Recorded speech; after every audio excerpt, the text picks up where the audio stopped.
एक गांव में जगदीश नाम का एक भोला किसान था जो अपनी बेवकूफ़ी से हर बार अपनी फसल बर्बाद कर देता था। बारिश के मौसम में धान की जगह तरबूज की खेती करता। अरे सुनते हो, क्या तुम्हें कभी अक्ल आएगी या नहीं? अरे अब का हो गया भाई, काहे चिल्ला रही हो? चिल्लाऊं नहीं तो क्या करूं? इस बारिश में जब सब लोग धान की खेती करते हैं, तुम तरबूज की खेती कर रहे हो। देखो, हमने सोच समझकर ही तरबूज बोया है। सोच समझकर बोया है? सुनो तो जरा, क्या सोचा था तुमने? हाँ, अब सुनो। बात ये है कि सब लोग जब धान की खेती कर रहे हैं तो ऐसे में तरबूज कम मिलेगा। तो हमने क्या सोचा कि अगर हम तरबूज लगाएंगे तो बढ़िया मुनाफा हो जाएगा। हाँ। तुम्हारा दिमाग खराब है क्या? बारिश में कभी तरबूज होता है? क्या बात कर रही हो? बारिश में तरबूज नहीं होता है क्या? अब मैं क्या कहूँ, तुम तो सब जानकर ही खेती करते हो ना।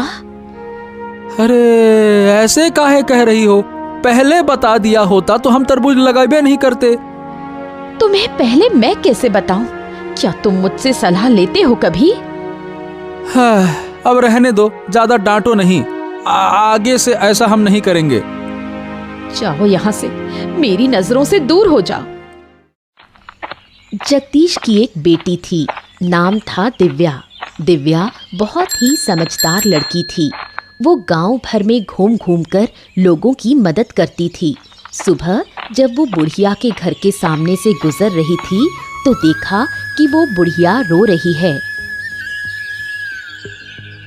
अरे बूढ़ी माँ, आप रो क्यों रही हैं? क्या हुआ? मत पूछ बेटी, मेरे रसोई घर की छत गिर गई है। अब मैं क्या करूंगी? छत गिर गई? किसी से मदद मांगिए ना। कई लोगों से मांगी पर कोई मदद करने को तैयार नहीं। क्या मदद करने से कोई नुकसान हो जाता? रुको, मैं देखती हूँ क्या किया जा सकता है। बूढ़ी माँ, अब आप दूसरे सिरे को पकड़ो, मैं ऊपर उठाती हूँ। छत ऊपर चढ़ा देंगे। दोनों के प्रयास से छत वापस जगह पर लग जाती है। बुढ़िया बहुत खुश हो जाती है। वाह, तेरी अक्ल तो कमाल की है। तेरी वजह से मेरा रसोई घर ठीक हो गया। मैं हूँ ना माँ, जब भी जरूरत हो बस मुझे बुला लेना। खुश रहो बेटी, सदा सुखी रहो। हाँ माँ, आप लोगों की दुआओं की वजह से ही मैं अच्छी हूँ। अब चलती हूँ, माँ चिंता कर रही होगी। ठीक है बेटी, ध्यान से जाना। हर दिन ऐसे कामों के लिए दिव्या को माँ की डांट सुननी पड़ती है। आज भी कुछ अलग नहीं हुआ। ठहर जा, वहीं खड़ी रह। बता, कहाँ गई थी तू पूरे दिन? माँ, मैं थोड़ी देर गांव में घूमने गई थी। तुम जानती हो, मैं घर पर ज़्यादा नहीं रहती। यही तो पूछ रही हूँ कि तू घर में क्यों नहीं रहती? क्या तुझे घर का कोई काम नहीं? घर का काम करने के लिए तो आप हो ही। मैं तो गांव वालों के काम में मदद करती हूँ। गांव वालों के काम करके तुझे क्या मिलता है? माँ, मुझे उनका प्यार और आशीर्वाद मिलता है। लोगों की मदद करने से बहुत सुकून मिलता है। बस कर, छोटी सी उम्र में इतनी बड़ी बड़ी बातें। अभी 15 साल की है और बात करती है जैसे 80 की बुढ़िया हो। रहने दो माँ, आज मत डांटो ना। तेरे बाप बेटी को लेकर मैं बहुत परेशान हूँ। एक है बहुत बेवकूफ, दूसरा बहुत चालाक। जरूर पापा ने फिर कोई बेवकूफी की है, उसी का गुस्सा मुझ पर निकाल रही हो। क्या करूं मैं? तू खुद देख घर की हालत। गांव के इतने लोगों की समस्या हल कर दी, अब तक पापा को ठीक नहीं कर पाई। क्या कहूं, मेरी तो किस्मत ही फूटी है, तभी तो तेरे बाप के घर आई। अच्छा, अब मुझे खाना दो, बहुत भूख लगी है। दिव्या कभी अपनी माँ की बातों को गंभीरता से नहीं लेती। उसे गांव के अच्छे कामों में ही सुकून मिलता है।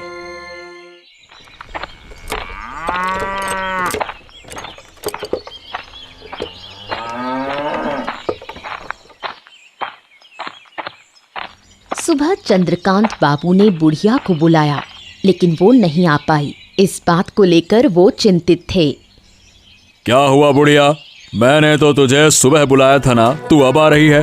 क्या मेरी बात की कोई कदर नहीं है क्या? ऐसी कोई बात नहीं बाबूजी, दरअसल मैं थोड़ी परेशानी में पड़ गई थी। परेशानी में? क्या हुआ था? मेरी रसोई की छत गिर गई थी, उसे ठीक करने में लगी रही। अच्छा, तो अब छत ठीक हो गई? हाँ हो गई। मैंने बहुतों से मदद मांगी, लेकिन किसी ने नहीं की। तो फिर तूने अकेले ठीक की? नहीं बाबूजी, मैं अकेले नहीं कर पाई। जगदीश की बेटी ने मदद की।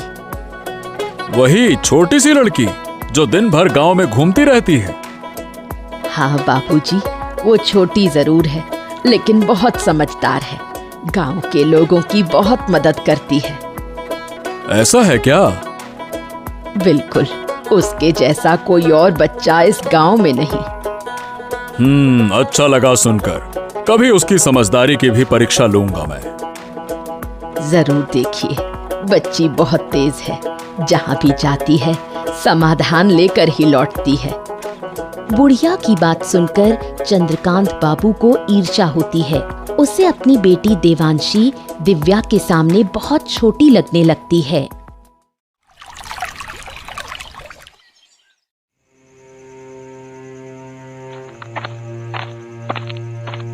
सुनो बेटी, तो जगदीश की उस छोटी लड़की को जानती है?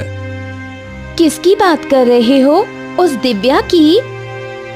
हाँ, उसी लड़की की बात कर रहा हूँ। जानती है ना तू? हाँ, नाम और चेहरे से जानती हूँ, लेकिन कभी आमने सामने बात नहीं हुई। अरे बेटा, लोग कह रहे हैं कि वो बहुत ही समझदार है। पूरे गांव की समस्या वही लड़की हल करती फिरती है। क्या कह रहे हो पिताजी? ये कैसे हो सकता है? उसकी उम्र ही कितनी है? ऐसा है क्या? अब मुझे भी तो बड़ा अजीब ही लग रहा है, लेकिन जो कुछ लोगों से सुना है, अब देखो वो झूठ नहीं लगता। लोग उस लड़की की तारीफ कर रहे हैं। तारीफ कर रहे हैं कि क्या बात कर रही हो? ऐसा लग रहा है जैसे उसके गुणों का बखान कर रहे हैं। मैं भी देखना चाहती हूँ कि वो कितनी होशियार है। अब गरीब घर में जन्मी है, उसमें भला इतनी अकल आ कहां से गई? अगर वो मुझसे ज्यादा समझदार निकली तो उसे इस गांव में नहीं रहने दूंगी। इस गांव की सबसे समझदार लड़की सिर्फ मैं ही रहूंगी। ठीक है बेटी, अब देखो तुम गुस्सा मत करो। मैं देखता हूँ क्या किया जा सकता है। चंद्रकांत बाबू सोच में पड़ जाते हैं, कैसे दिव्या को इस गांव से बाहर निकाला जाए। 2 दिन बाद की बात है। देवांशी गांव में घूमते हुए तालाब के किनारे दिव्या को खड़ा देखती है। उसके मन में एक शैतानी योजना आती है। अरे, तुम दिव्या हो ना, जगदीश काका की बेटी? हाँ, मेरे पापा का नाम जगदीश है। तुम कौन हो? ओहो, तुम मुझे पहचानती नहीं? मैं चंद्रकांत बाबू की बेटी हूँ। ओह, तुम चंद्रकांत बाबू की बेटी हो। तुम्हारे बारे में बहुत सुना है, लेकिन कभी देखा नहीं। देखोगी कैसे? मैं तो ज्यादा बाहर निकलती ही नहीं। तुम्हारे बारे में भी बहुत सुना है। तुमसे मिलकर बहुत अच्छा लगा। सुना है तुम बहुत समझदार हो। चलो बैठकर थोड़ी बात करते हैं। देवांशी दिव्या को तालाब के किनारे बैठने के लिए कहती है, फिर उसे धक्का देकर पानी में गिरा देती है और खुद नकली कोशिश करती है उसे बचाने की। उसके चेहरे पर शैतानी मुस्कान होती है। कोई है? मुझे बचाओ, मैं डूब रही हूँ। अरे, तुम गिर गई? कैसे? मुझे तो तैरना नहीं आता। दिव्या हाथ पांव मारती है और एक पेड़ की डाली पकड़कर खुद को बाहर निकालती है। तुम ठीक तो हो ना? हाँ, मैं ठीक हूँ। अब मैं घर जा रही हूँ। इस घटना के कुछ दिन बाद जगदीश और चंद्रकांत बाबू के बीच विवाद हो जाता है।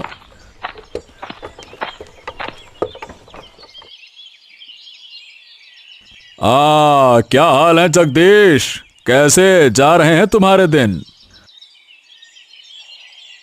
अरे आपके आशीर्वाद से सब ठीक चल रहा है बाबू, पर आप अचानक से हमारे घर में क्या हो गया? देखो, मुझे जमीन की जरूरत है, उसी सिलसिले में बात करने आया हूँ। जमीन के मामले में हम आपकी मदद भला कैसे कर सकते हैं?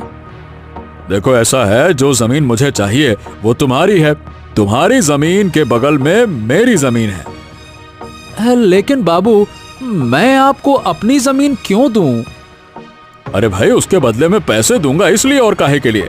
मुझे तुम्हारी जमीन की सख्त जरूरत है। लेकिन मेरे पापा आपको जमीन क्यों देंगे? वो जमीन बेचने वाली नहीं है। अरे तू बीच में काहे बोल रही है? तुझे क्या समझ है इन बातों की? ये बड़े लोगों की बात है, तू चुप रह। जगदीश, तेरी बेटी मेरा अपमान कर रही है। हैं? अपमान? ना ना ना ना बाबू, वो तो बच्ची है, उसकी बातों का बुरा मत मानिए। मैं भले ही छोटी हूँ, लेकिन जो कह रही हूँ वही सही है। मेरे पापा आपको कोई जमीन नहीं देंगे। मैं तेरे घर खुद आया और तेरी बेटी ने मुझे अपमानित किया। इसका अंजाम तुझे भुगतना होगा। अरे बाबू, जगदीश बाबू, आप नाराज मत होइए। देखिए, मेरी बात तो सुनिए तो। इतना अपमान सहकर मैं यहाँ खड़ा रहूं? तुम्हारी बात सुनो, मैं तुम लोगों को सबक सिखा कर रहूंगा। हाँ? चंद्रकांत बाबू के मन में दिव्या के खिलाफ बदला लेने की भावना जाग उठती है। तेरी वजह से चंद्रकांत बाबू को अपमान सहना पड़ा। मेरी बेटी ने ऐसा क्या गलत कहा? उसने तो सही बात ही कही। सही बात? अरे अकल के अंधों, अगर मैं जमीन दे देता तो कुछ पैसे मिल जाते, घर अच्छे से चलता। अब क्या जमीन का क्या करेंगे? चाटेंगे? माँ, पापा को जरा समझाओ ना। तुझे लगता है मैं समझा नहीं रही? उनकी समझ में कुछ आता है? चुप रहो तुम दोनों। तुम दोनों माँ बेटी मिलकर हमारा घर बर्बाद ही करके रहोगे लगता है। क्या कहा? मैं अपना घर खुद बर्बाद कर रही हूँ? और नहीं तो क्या, ऐसे अपशगुनी लड़की को घर में रखना चाहिए क्या? नहीं रखेंगे तो क्या करेंगे? घर से निकाल देंगे? अगर बेटी घर का भला नहीं चाहती है ना, तो उसे निकाल देना ही ठीक है। अगर मेरे होने से इतनी परेशानी है तो मैं ही घर छोड़कर जा रही हूँ। अरे हाँ, जा। वैसे भी तुझसे कोई काम वाम तो होता नहीं है, बस मुंह चलाती है पटर पटर पटर। अरे जा, चली जाएगी तो अच्छा ही रहेगा, जा। जगदीश की बातों से दुखी होकर दिव्या गांव छोड़ने का फैसला करती है। बेटी के जाने का दृश्य आरती सहन नहीं कर पाती। वो चुपचाप आंसू बहाती है। माँ, रो मत, मुझे बिल्कुल अच्छा नहीं लग रहा। तू हमें छोड़कर चली जाएगी और मैं रोऊंगी नहीं। क्या मुझे दर्द नहीं होता? अगर आपको सच में दर्द होता तो आप पापा को पहले ही सुधारती। तू जानती है, तेरे पापा समझदार नहीं है, वो थोड़े भोले हैं। पापा भी जानते हैं कि वो भोले हैं, फिर भी मुझे क्यों डांटा? वो समझ नहीं पाए, तू बुरा मत मान। माँ, मैंने फैसला कर लिया है, मैं इस गांव में अब नहीं रहूंगी। हमें छोड़कर तू कहाँ जाएगी? कैसे रहेगी? क्या हमें तेरी चिंता नहीं होगी? चिंता का कोई फायदा नहीं माँ, मैं अपना रास्ता खुद बना लूंगी, मैं ठीक रहूंगी। मत जा बेटी, मत जा, मुझे छोड़कर मत जा, मैं तेरी माँ हूँ। एक दिन लौट कर आऊंगी माँ, और तेरे सारे दुख दूर कर दूंगी। तू आएगी तो मेरा दुख और बढ़ेगा, ये तू समझ नहीं पा रही। माँ, मैं जानती हूँ संतान को खोने का दर्द क्या होता है, लेकिन मुझे जाना ही होगा, मुझे मत रोको। सुन बेटी, मत जा, लौटा। कई साल बीत जाते हैं। चंद्रकांत बाबू जगदीश को बेवकूफ बनाकर उसकी सारी जमीन धीरे धीरे हड़प लेते हैं। देखो जगदीश, अब तुम्हारे पास कोई जमीन बाकी नहीं बची है। तुम सारी जमीन हमें बेच चुके हो। अब क्या कहें बाबू, बेचते बेचते पूरी जमीन बिक गई, पता ही नहीं चला। अब हमारी जमीनें खत्म हो गई, क्या करें। अरे सुनो तो इसे, ऐसे कह रहा है जैसे पूरे गांव की जमीन ही दे दी हो इसने। अब जब सब कुछ बेचा ही दिया है तो आप फिर मेरे पास क्यों आए हैं? क्या सब कुछ? अरे भाई, क्या तुम सब कुछ का मतलब समझते हो? अरे बुड़बक, उस सब कुछ में तुम्हारा एक घर भी शामिल है। हैं? ये क्या कह रहे हैं बाबू? मैंने ये घर भी आपको बेच दिया क्या? मुझे तो ऐसा कुछ याद नहीं आ रहा। याद नहीं आ रहा? अरे जरा ध्यान से सोचो, आखिरी बार जब पैसे लिए थे ना, तब कुछ ज्यादा ही लिए थे। याद करो, याद आया ना? याद आया ना? हाँ, पैसे तो ज्यादा लिए थे, लेकिन जमीन भी तो आपको ज्यादा ही दी थी ना बाबू। हाँ, तो उसी जमीन में एक घर भी शामिल था, समझे? क्या बात कर रहे हैं? तो अभी घर हमको छोड़ना पड़ेगा?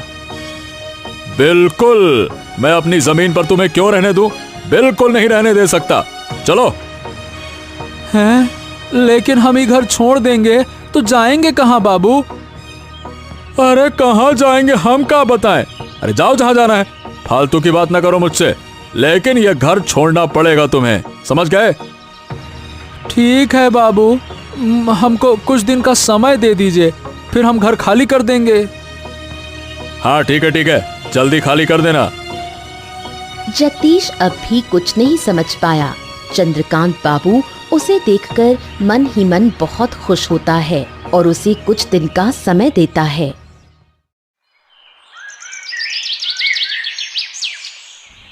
जगदीश गहरी सोच में पड़ जाता है। उनका अंतिम सहारा भी अब खत्म हो चुका है। मैंने तुम्हें बार बार कहा था उस चंद्रकांत बाबू के साथ मत घूमो, लेकिन तुमने मेरी एक भी बात नहीं मानी। अरे हमको क्या पता था? अरे गिन्नी, अगर पता होता तो मैं उसके साथ उठता बैठता क्या? तुमने नहीं समझा, ये ठीक है, लेकिन जब जब मैंने समझाने की कोशिश की, तुमने मुझे ही चुप करा दिया। अरे हमको कभी अंदाजा ही नहीं था कि हमारे साथ ऐसा हो जाएगा। तुम्हारी वजह से मैंने अपनी बेटी को खो दिया। वो तो शुरू से ही विरोध कर रही थी। हाँ, अब जाकर समझ में आ रहा है कि मेरी बिटिया सही कहती थी।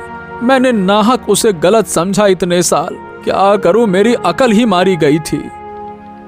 तुमने उसे घर से निकाल दिया, अब उसका पाप तुम्हें भुगतना पड़ रहा है। मैं और सजा भुगतने को तैयार हूँ। मेरी बेटी न जाने कहाँ होगी, किस हालत में होगी। मुझे माफ कर दो मेरी बेटी। अब रोकर क्या फायदा? सोचो अब आगे कहाँ जाएंगे? अरे अब तो कुछ सोचने की शक्ति ही नहीं रही। कहाँ जाएंगे, क्या करेंगे?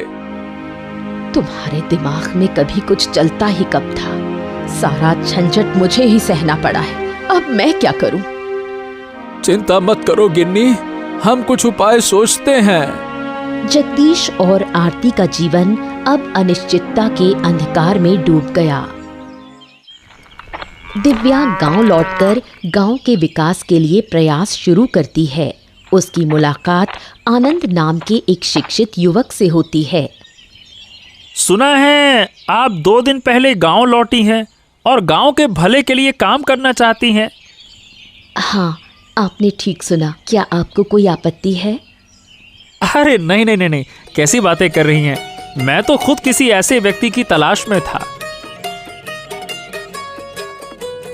फिर तो और भी अच्छा। दरअसल मैं भी काफी समय से गांव के विकास के लिए कुछ करना चाहता था। अब आपको पाकर अच्छा लग रहा है। अब मेरे पास एक साथी है। आपके साथ मिलकर मैं और भी अच्छा काम कर पाऊंगी। हाँ, जी हाँ, मैं भी तो यही कहना चाहता था। आप तो काफी समझदार हैं। तो आपने गांव के लिए क्या योजना बनाई है? वैसे मैंने अभी तक कुछ तय नहीं किया है, पर सोच रहा था कि अनपढ़ किसानों को कृषि के बारे में जागरूक किया जाए। हाँ, ये तो बहुत अच्छा विचार है। मैं भी कुछ ऐसा ही सोच रही थी। क्यों ना गांव के शिक्षित लोगों को साथ लेकर एक संस्था बनाई जाए। अरे ये तो और भी अच्छा होगा। इससे हम किसानों को और अच्छे से समझा पाएंगे और हमारी संस्था भी आगे बढ़ेगी। तो फिर मैं गांव के शिक्षित लोगों को इकट्ठा करता हूं फिर। हाँ, जरूर कीजिए। उसके बाद मुझसे संपर्क कीजिए। मैं संस्था की शुरुआत करती हूँ। कई साल बाद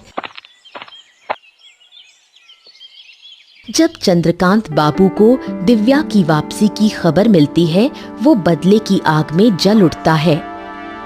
अजय, गांव पर ठीक से नजर रख रहा है ना? हाँ बाबू, सब ठीक से देख रहा हूँ। फिर भी तू मुझे ये नहीं बता पाया कि जगदीश की बेटी गांव में संस्था बना रही है। खबर तो मेरे पास भी थी बाबू। सोचा था कि आज ही आपको बताऊंगा। अरे नालायक, इतनी देर कर दी, तब तक तो गांव वाले शिक्षित हो जाएंगे। अरे बाबू, ऐसा थोड़ी ना होगा। क्यों नहीं होगा? अरे वो लड़की बहुत चालाक है, बचपन से चालाक है, मैं जानता हूं उसे। अगर उसने किसानों को समझा दिया तो हमारा धंधा चौपट हो जाएगा। अच्छा, तो अब हमें क्या करना चाहिए? उस लड़की को सबक सिखाना होगा। लेकिन कैसे?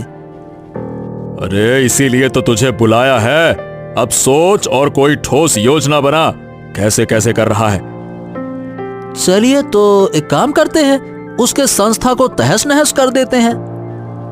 हाँ, ये ठीक है, लेकिन पहले उसके बाप से मिलना होगा। देखना होगा कि वो कुछ करता है या फिर नहीं।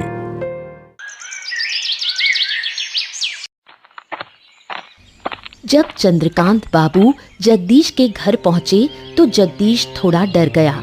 उसने सोचा चंद्रकांत बाबू शायद उसे घर से निकालने आए हैं।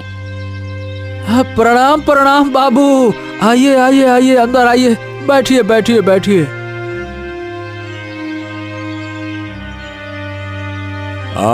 आज तुम्हारे घर में बैठने के लिए नहीं आया हूँ। देखिए, मैंने आपसे कुछ दिन की मोहलत मांगी थी बाबू। हाँ, मैं उस बारे में पता करने भी नहीं आया हूँ। मैं तुम्हारी बेटी के बारे में बात करने आया हूँ। हैं? मेरी बेटी के बारे में? क्यों? मेरी बेटी ने फिर से क्या कर दिया? सुना है कि तुम्हारी बेटी गांव में वापस आ गई है। हाँ हाँ हाँ, मेरी बेटी वापस तो आ गई है बाबू। सुना है वो गांव के किसानों के लिए अच्छे काम कर रही है। अब देखिए बाबू, इस बारे में हमको कुछ ना पता। मैं यही बताने आया था कि अपनी बेटी को काबू में रखो, नहीं तो अच्छा नहीं होगा। हाँ बाबू, सही बताएं तो वो क्या कर रही है? हमको इस बात का कोई अंदाजा नहीं है। अंदाजा नहीं है तो क्या हो गया? बेटी को काबू में रखने के लिए अंदाजा जरूरी नहीं होता है। तुम कहो और वो मान जाएगी, बस। क्या कहें बाबू, मेरी बेटी ने तो पहले कभी मेरी बात मानी नहीं, तो अब कैसे मानेगी? वो समस्या मेरी नहीं है। तुम उसके बाप हो और वो तुम्हारी बात मानेगी। मुझे बस तुम्हें सूचना देनी थी, मैंने दे दी। लेकिन बाबू, अगर वो गांव के भले के लिए काम कर रही है तो इसमें समस्या क्या है? हमको ये समझ में नहीं आ रहा। अरे क्या कहें, वो जानने से तुम्हें कोई फायदा नहीं है। अगर सीधी बात है कि उसे नहीं रोका तो वो अपनी जान से हाथ धो बैठेगी। बस कह दिया मैंने। अपनी बेटी की बात सुनकर जगदीश अब मन ही मन ठान लेता है कि वो अपनी बेटी को किसी हाल में नुकसान नहीं होने देगा। गांव भर में जगदीश की बेटी की तारीफ सुनकर जगदीश और आरती गर्व महसूस करते हैं। देखा, मैंने कहा था ना कि हमारी बेटी एक दिन अच्छा काम करेगी। गांव के लोग उसे सम्मान देंगे। हाँ, अब तो मैं भी देख रहा हूँ, लेकिन पहले मुझे यकीन नहीं था। तुम्हारे अविश्वास की वजह से ही वो हमें छोड़कर चली गई थी। तुम्हारी बेटी इतनी समझदार है कि हमें छोड़कर भी सफल होकर लौट आई है। मुझे अपनी बेटी पर कितना गर्व हो रहा है, ये मैं बता नहीं सकती। मुझे भी कम गर्व नहीं है अपनी बिटिया पर। अरे गांव में निकलते ही सब लोग कहते हैं, "ऊ देखो, दिव्या के पापा जा रहे हैं।" तो फिर मानते हो कि मेरी बेटी अच्छा काम कर रही है? हाँ, कर तो रही है, लेकिन अब लोग उसे रोकने के लिए उठ खड़े हुए हैं। वो लोग उससे जलते हैं, लेकिन मैं अपनी बेटी को कोई नुकसान नहीं होने दूंगी। अब मैंने भी मन बना लिया है भाग्यवान, जो हमारी बेटी को नुकसान पहुंचाएगा उसको हम छोड़ेंगे नहीं। देखो, चंद्रकांत बाबू का साथ मत देना। मेरी बेटी शुरू से ही सही थी। मैं समझ नहीं पाया ना गिन्नी, यही तो मेरी गलती थी। अब क्या कहें।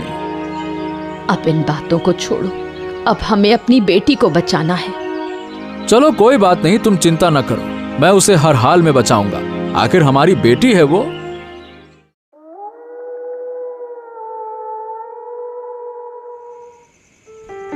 दूसरी ओर चंद्रकांत बाबू और अजय ने चालें चलनी शुरू की। सुन अजय, इस बार योजना मजबूत होनी चाहिए। वो लड़की बहुत चालाक है। सिर्फ चालाक नहीं, वो बहुत होशियार भी है। हम कुछ भी करें वो अपनी समझ से बच निकलती है। इसलिए तो कह रहा हूँ, इस बार सख्त तैयारी होगी। तो फिर बताइए बाबू, क्या किया जाए अब? पहले कुछ लोगों को इकट्ठा करो, फिर उसके संस्था को तोड़ डालो। तो चलिए बाबू, कल ही हमला करते हैं। हाँ, कल ही करना होगा, अब और देर नहीं की जा सकती। अगर गांव वाले बीच में आ गए तो उन्हें गांव से निकालने की धमकी देंगे। कोई और बीच में फिर नहीं आएगा। लेकिन उस लड़की के साथ हमारे गांव का आनंद भी है। उससे थोड़ा डर लगता है, लोग उसे बहुत मानते हैं।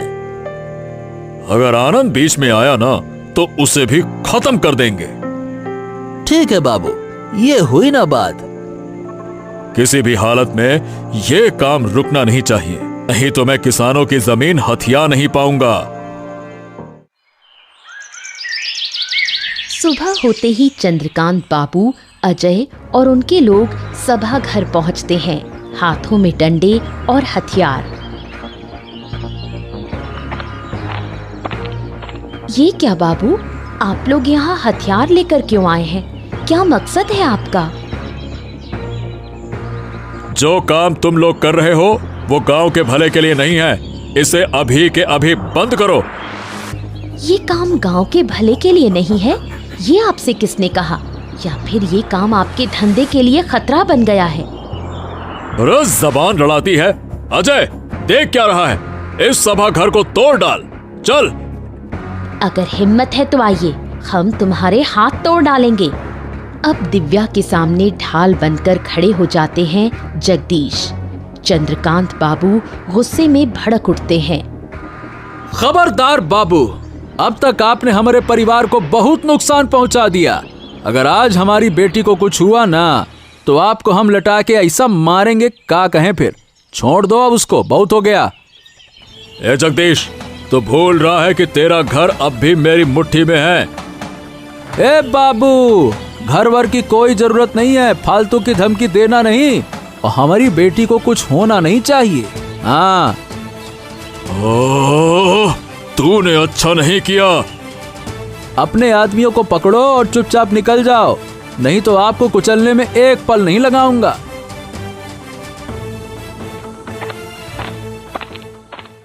ए बेटा, हमका माफ कर दे, हमने तुम्हें अपनी बेटी नहीं समझा। अरे बाबा, आप ऐसा क्यों कह रहे हो? आप तो मेरे पिता हो। लेकिन फिर भी। आप कोई लेकिन नहीं, अब हम सब मिलकर गांव की भलाई के लिए काम करेंगे। इसके बाद दिव्या की अगुवाई में गांव का विकास शुरू होता है। गांव वाले उसकी बहुत तारीफ करते हैं। एक भोला किसान अपनी बुद्धिमान बेटी पर गर्व करता है।